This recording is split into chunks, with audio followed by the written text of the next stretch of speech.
नमस्कार, कैसा है मेरा पूरा परिवार। आज हम बात करने वाले हैं कि प्रेगनेंसी में केसर ले सकते हैं या नहीं ले सकते, केसर के क्या फायदे हैं, उसके क्या नुकसान हैं और प्रेगनेंसी में केसर कब से लेना चाहिए। एक्चुअली मैं आपको बता दूं कि आप ही लोगों में से एक ने, मतलब हमारी ही फैमिली मेंबर ने एक क्वेश्चन किया था कि मैम प्रेगनेंसी में केसर कब से ले सकते हैं। तो ये वीडियो उन्हीं के आंसर के लिए है, उन्हीं का जवाब है और इसी के थ्रू आप सभी लोगों को भी हेल्प हो जाएगी। तो चलिए वीडियो को स्टार्ट करते हैं।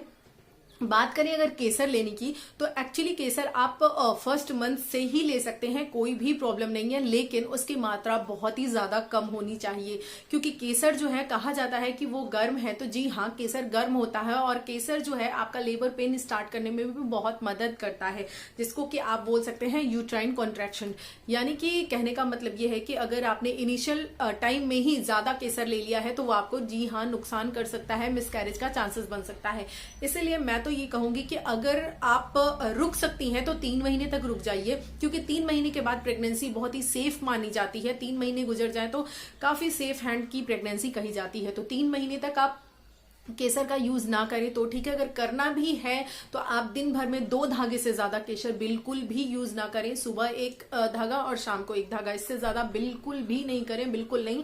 और 3 महीने के बाद आराम से आप इसको यूज कर सकती हैं, लेकिन तभी भी आपको मात्रा का ध्यान रखना है। आप मतलब ये समझ लीजिए कि तब भी आप पूरा दिन भर में मिला के 4 धागे से ज्यादा यूज नहीं करेंगी। सेकेंड ट्राइमेस्टर में भी, सेकेंड ट्राइमेस्टर में आप 2 धागा सुबह 2 धागा शाम को कर सकती हैं, इससे ज्यादा नहीं। और बात करें थर्ड ट्राइमेस्टर की, तो थर्ड ट्राइमेस्टर में स्पेशली लास्ट मंथ में अगर कहा जाए तो उस समय तो अगर आप यूज करती हैं केसर, तो वो तो बहुत ही ज्यादा हेल्प करता है आपके बच्चेदानी का मुंह खुलने में, आपकी नॉर्मल डिलीवरी में बहुत ज्यादा हेल्प करता है। इसीलिए लोग प्रेगनेंसी में केसर को जो है वो स्पेशली लास्ट मंथ में ही बताते हैं। लेकिन उसके अंदर इतने ज्यादा गुण है, इतना खजाना एक तरह से उसके अंदर विटामिन एंड मिनरल्स का है कि आप उसको पहले भी यूज कर सकती हैं। आप उसको दूध में डाल के, खीर में डाल के, मिठाई में, किसी भी तरीके से यूज कर सकती हैं। सबसे हेल्दी वे इसका दूध में ही होगा, क्योंकि मिठाई वगैरह आप कितना ले सकती हैं। तो इसीलिए आप इसको जरूर यूज कीजिए। फर्स्ट ट्राइमेस्टर अगर आप स्किप कर सकती हैं तो कर दीजिए, बहुत पसंद है तो एक एक ले लीजिए। अदरवाइज सेकंड ट्राइमेस्टर से आप इसको लेना डेफिनेटली स्टार्ट कर दीजिए और थर्ड ट्राइमेस्टर में आप इसको थोड़ा सा और बढ़ा दीजिएगा। हम बात करें कि आप थर्ड ट्राइमेस्टर में जिसे बोलते हैं कि मतलब कितनी मात्रा रख सकती हैं, तो देखिए थर्ड ट्राइमेस्टर की अगर बात करें तो आराम से आप 3 सुबह 3 शाम को ले सकती हैं धागे। आपको बहुत ज्यादा केसर वैसे भी नहीं लेना है, उतने में आपको फ्लेवर बहुत अच्छे से आ जाएगा। और अगर आप लास्ट में ज्यादा ले भी लेती हैं तो प्रॉब्लम नहीं है, क्योंकि उससे क्या है, लास्ट के महीने में मैं बता रही हूँ, उससे आपको हेल्प ही मिलेगी नॉर्मल डिलीवरी में। बात करें अगर इसका सेफेस्ट अमाउंट की, जो कि लास्ट में कितना होता है, तो वो है आपका 250 मिलीग्राम। आप ध्यान रखिएगा इसकी मात्रा को, इससे ज्यादा नहीं लेना है। अगर आप 2 ग्राम के आसपास ले रही हैं तो फिर आप समझ लीजिए कि आपको प्रॉब्लम हो सकती है। प्रॉब्लम इन द सेंस, अगर आप लास्ट में हैं और आपको लेबर नहीं आ रहा है, लेबर पेन इंड्यूस कराना है या बच्चेदानी का मुंह नहीं खुल रहा है, तो आराम से आप 2 ग्राम के आसपास ले सकती हैं। उससे क्या होगा, आपको हेल्प मिलेगी नॉर्मल डिलीवरी में, बच्चेदानी का मुंह खुलेगा, लेबर इंड्यूस होगा, तो इन सब में हेल्प मिलती है। तो वैसे आपकी मात्रा क्या है, 250 मिलीग्राम लेनी है, 1 ग्राम भी नहीं लेना है। समझ रहे हैं, इतना कम आपको लेना है, इतना कम यूज करना है। तो मैंने आपको स्टेप से बता दिया। अब हम देख लेते हैं कि केसर के फायदे क्या क्या है। नुकसान तो मैंने बता दिया, नुकसान यही है केसर के कि अगर आप ज्यादा अमाउंट में लेती हैं, पहले ही फर्स्ट मंथ से ही लेती हैं या थर्ड मंथ में भी लेती हैं, तो अगर आपने ज्यादा ले लिया है तो जी हाँ, वो मिसकैरेज का चांसेस बन जाता है, क्योंकि वो काफी गर्म होता है। लेकिन अगर आप मतलब जितना अमाउंट मैं बता रही हूँ उतने अमाउंट में लेती हैं तो वो बहुत ही सेफ है, कोई भी प्रॉब्लम आपको नहीं होगी।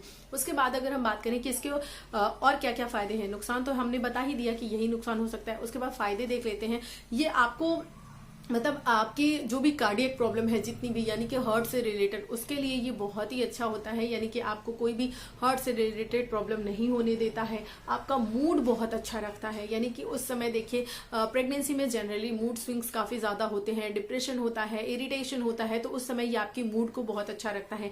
नींद आपकी बहुत अच्छी रहती है। नींद यानी कि गुड क्वालिटी की नींद होती है। नींद एक होती है कि हम रात में सो रहे हैं लेकिन 10 बार उठ रहे हैं और कायदे से नींद नहीं पूरी हो रही है और दिन भर परेशान है। लेकिन अगर आप केसर का उपयोग करती हैं तो आपको नींद बहुत अच्छी आएगी, यानी कि क्वालिटी नींद आती है। केसर जो है वो बीपी को एक तरह से करिए मैनेज करने का काम भी करता है, लेकिन अगर उसको एक सेफेस्ट अमाउंट पे लिया गया तो अगर आपने केसर की मात्रा बहुत ज्यादा कर दी है तो वो आपका बीपी लो भी कर सकता है। इसीलिए आपको एक सेफेस्ट अमाउंट में केसर का उपयोग करना है।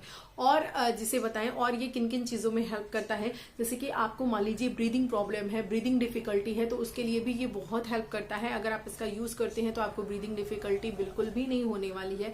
उसके बाद आपको डाइजेशन की अगर प्रॉब्लम है तो केसर जो है वो डाइजेशन के लिए भी बहुत अच्छा उपयोगी होता है। तो आप दूध में डालकर केसर रात में ले लीजिए कुछ स्टेम्स उसकी, तो वो आपको बहुत ज्यादा हेल्प करता है। उसके बाद प्रेगनेंसी में आप देखिए नॉर्मली मैक्सिमम लोगों को मॉर्निंग सिकनेस की प्रॉब्लम होती है। तो मॉर्निंग सिकनेस से आपको डील करना है तो एक वे है कि आप केसर का उपयोग करना स्टार्ट कर दीजिए, आपको बहुत ही ज्यादा हेल्प मिलेगी। अब हम बात करते हैं ये कि जिसे बोलते हैं कि और कुछ छोटे छोटे से फायदे, जैसे कि स्किन से रिलेटेड है कि स्किन आपकी बहुत अच्छी होती है अगर आप केसर का यूज करते हैं। उसके बाद मैं आपको ये बता दूं कि हाँ कुछ ही केसेस में, मतलब मैं बोलूं 100 में एक भी नहीं और ज्यादा और भी कम, rare of the rarest case में किसी किसी को केसर से एलर्जी होती है। तो पहले दिन आप कोशिश कीजिए केसर जब लीजिए तो थोड़ा सा वेट कीजिए, वॉच कीजिए, उसके बाद से उसको रिपीट कीजिए। मैक्सिमम लोगों को नहीं होता है लेकिन कुछ लोगों को एलर्जी हो सकती है केसर से, तो इस बात का बहुत ध्यान रखिएगा। अब हम ये बात करें आपको कि मतलब कि आपको मैंने अमाउंट बता ही दिया, केसर के फायदे बता दिया, आपको मैंने केसर का नुकसान बता दिया। अब एक लास्ट में और क्वेश्चन बन जाता है जो कि बहुत ज्यादा पूछे जाने वाला क्वेश्चन है कि क्या मैम केसर खाने से बच्चा गोरा होता है? तो आपको क्या लगता है, आप ये बताइए। आपने अपने खुद आसपास ऐसे बहुत सारे एग्जाम्पल देखे होंगे जिन्होंने केसर का भी भरपूर यूज किया होगा, जिन्होंने गरी भी भरपूर खाई होगी, लेकिन उनके बच्चे गोरे नहीं हुए, सांवले हुए या फिर डार्क कलर के हुए। तो रीजन क्या होता है? और कुछ लोग ऐसे होते हैं जो इन सारी चीजों को बिल्कुल नहीं खा रहे होते हैं, उनके बच्चे गोरे हो जाते हैं। या फिर बहुत सारे लोग तो वो अगर आयरन की कमी हो तो चौक या फिर मिट्टी या जो दिया वगैरह होता है वो सारी चीजें भी लेते हैं, फिर भी उनके बच्चे गोरे होते हैं। रीजन क्या होता है? रीजन ये होता है कि बच्चे का गोरा होना या सांवला होना ये टोटली जीन्स पे डिपेंड है, जेनेटिक संरचना है ये आपके कुछ भी खाने पीने से नहीं होता है। अगर आपके मन में भी ये है तो समझ लीजिए कि ये एक भ्रम है। कई बार देखिए माता पिता दोनों सांवले होते हैं लेकिन बच्चा गोरा हो जाता है, क्या कुछ खाने से? नहीं, वो जीन्स से है, उसके जीन्स में जो है कोई ना कोई गोरा होता है, उसकी वजह से उसको वो जीन्स मिल जाता है माता पिता के थ्रू, जिसकी वजह से बच्चा गोरा हो जाता है। मेरे सामने खुद ऐसे एग्जाम्पल्स हैं कि लोगों ने इन सारी चीजों का यूज किया है लेकिन उनके बेबीज जो है वो सांवले ही हैं, डार्क कलर के ही हैं। तो इसका कोई भी इफेक्ट नहीं पड़ता, ये सिर्फ और सिर्फ एक मिथ है, इसके पीछे कोई भी साइंटिफिकली प्रूवन नहीं है। पहली चीज। दूसरी चीज, आप खुद सोचिए कि रियल में अगर ऐसा हो रहा होता, अगर रियल में ऐसा हो रहा होता तो वर्ल्ड में कितनी ही ऐसी कंट्री हैं जहां पर पूरी की पूरी पॉपुलेशन, अफ्रीका वगैरह हो गया, वहां पर गोरे लोग आपको देखने के लिए मिल ही नहीं सकते। अपने इंडिया में भी देखे, साउथ में सब ऐसे। अगर ऐसा होता तो हर इंसान केसर का दूध पीकर, नारियल खा के गोरा नहीं हो जाता? तो इसके दाम सोचिए कितने होते। और लेकिन कोई भी यूज नहीं है, ये एक मिथ है। मेरे कहने का मतलब बस यही है कि बहुत परेशान मत होइए।